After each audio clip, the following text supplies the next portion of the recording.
बहुजन समाज के लोग कहीं पर भी झुके नहीं, ना ही बिके। तो वही है ये अधिकार मार्च जो है कि अगर मान लो ब्राह्मणवादी व्यवस्था के लोग अगर दिमाग में ये सोचे बैठे हैं कि रितु बहन को हम डरा देंगे और डरा के उसको यहाँ से उठा देंगे, ब्राह्मणवादी सिस्टम के खिलाफ खड़ा होना ये हर किसी की बस की बात नहीं है। लोग 5 लाख 4 लाख पे यहाँ तो के नौकरी न्याय चाहिए। आज एक कॉल और बड़ी यहाँ से ना हो जाए कि तमाम जो लोग जहाँ से भी आए हैं वो जाके अपने सेक्टर 8 पे जाके धरना प्रदर्शन और परमानेंटली पड़ाव लगाएं, ताकि इस देश के हर मनुवादी को ये पता लगे कि इस देश के अंदर बहुजन समाज अभी जिंदा है। लेकिन आंदोलन से नेता निकलते हैं, आंदोलन से प्रवक्ता निकलते हैं, आंदोलन से क्रांतिकारी निकलते हैं, आंदोलन से लोग जेलों में जाते हैं और उसके बाद में सरकार के ऊपर शेरों की तरह टूट टूट पड़ते हैं। बहुजन समाज इस देश के अंदर गुड़ खा के सोया हुआ है। बहुजन समाज के अंदर वो ताकत आज हमारी पहली पीढ़ी है जो दिल्ली यूनिवर्सिटियों के गेटों में घुसी है।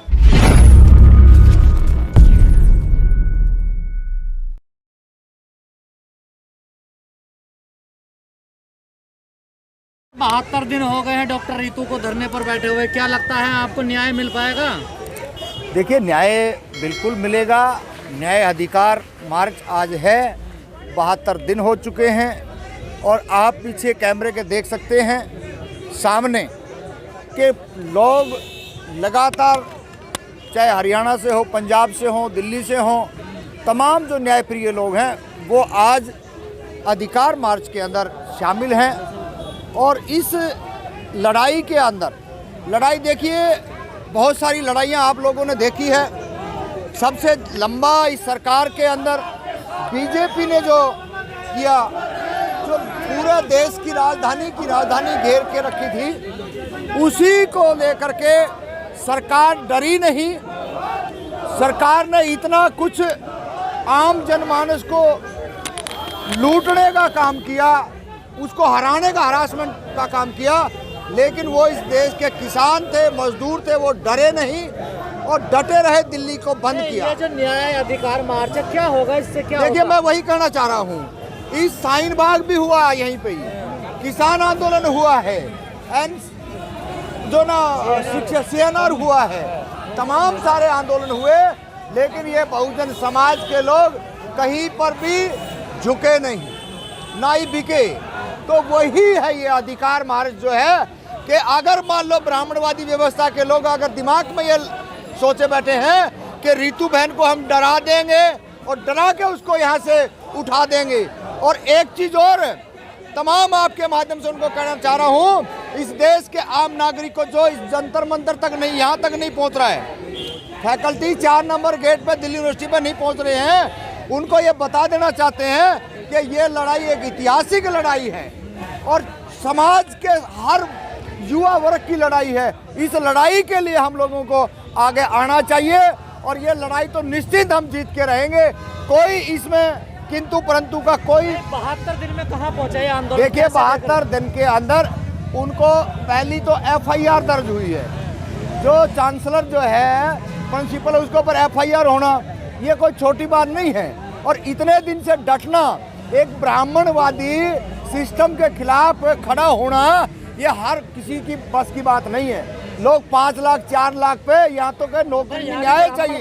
यहाँ भी जातिवाद आएगा। बिल्कुल, यही तो सबसे बड़ी है, जातिवाद, ब्राह्मणवाद और RSS की शाखाएं।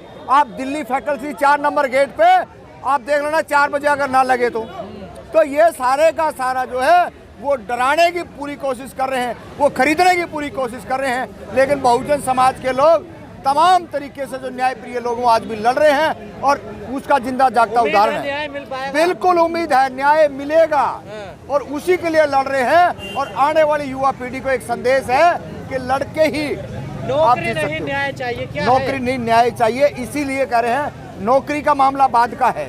पहले तो जो समाज के अंदर जो ऊंच नीच की जो भावना रखी गई है वो समानता में होनी चाहिए और सामाजिक न्याय होना चाहिए। लेकिन बहुत सारी चीज़ें ऐसी हैं जो लोगों को लारे लप्पे दे करके ब्राह्मणवाद की तरफ धकेलने का जो काम किया जा रहा है। बात तो नौकरी की है ना सारे। देखिए नौकरी पहले जो बात न्याय की आ रही है ना वो तो मिले, नौकरी कहाँ जाएगी? तो न्याय मिल देखिए नौकरी की बात नहीं है, सामाजिक न्याय की बात है यहाँ पे। नौकरी तो देखिए पढ़ा लिखा अपने बलबूते पे वो गए हैं, वो किसी की खैरात पे नहीं गए हैं। खुद के अंदर इतना कॉन्फिडेंस था तभी तो वो प्रिंसिपल बनी है ना, प्रोफेसर बनी है। अब ऐसे को थोड़ी बन जाएगा।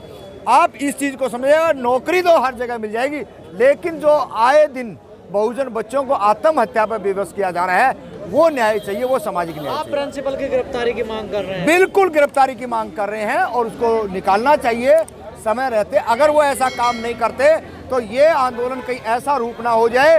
साइन बाग का एक आंदोलन था जो एक जगह से शुरू हुआ था और पूरे देश के अंदर फैल गया, और हो सकता है आज एक कॉल और बड़ी यहाँ से ना हो जाए कि तमाम जो लोग जहाँ से भी आए हैं वो जाके अपने सेक्टर 8 पे जाके धरना प्रदर्शन और परमानेंटली पड़ाव लगाएं, ताकि इस देश के हर मनुवादी को ये पता लगे कि इस देश के अंदर बहुजन समाज अभी जिंदा है। लेकिन आप भी जानते हैं जितना आंदोलन लंबा चलेगा उतना ही कमजोर होगा। देखिए ये गलतफहमी आपके दिमाग से निकाल देते हैं हम।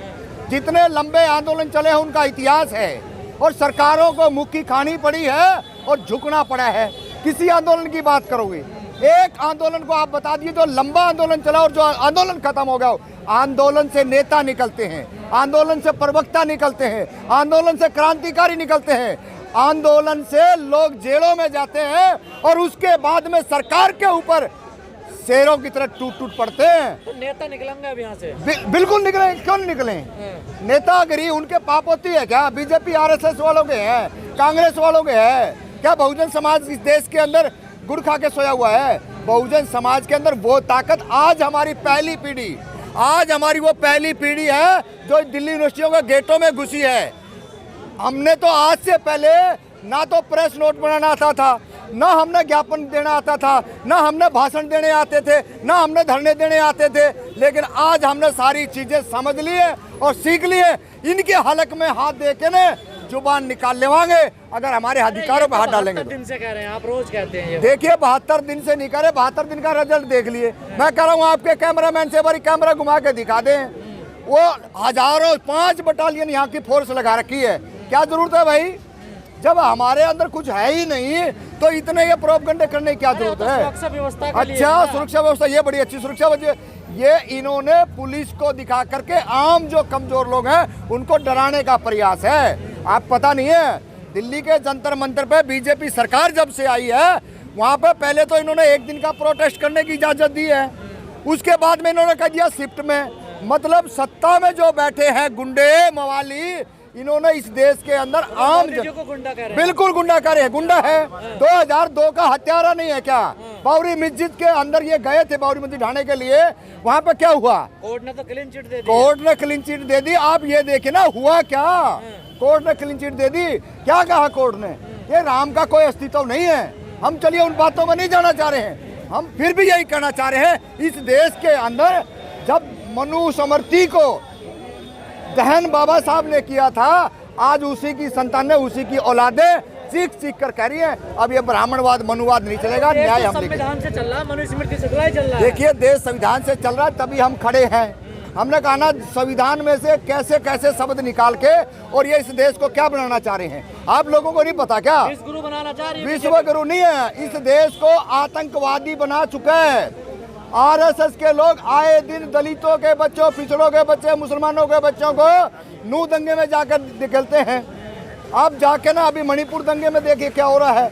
ये तमाम जारी जो चीजें हैं ये बीजेपी आरएसएस के आने के बाद में हुई है। इससे पहले इस देश के अंदर बेसंग सत्ता लूटने का काम करती हो। दंगे नहीं होते थे। दंगे नहीं होते थे पहले दंगे नहीं होते थे। देखिए 84 के दंगे की आप बात करोगे अलग है।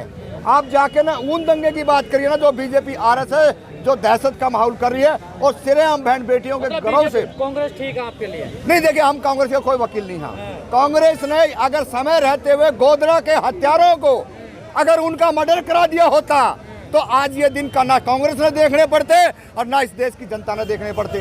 कांग्रेस ने ही इनको जिंदा रखा है, जिसकी बदौलत आज पूरे के पूरे बीजेपी आरएसएस बड़ी शर्म आती है कि जहाँ पढ़ने लिखने की जगह है वहाँ पे शाखाएं लगती हैं।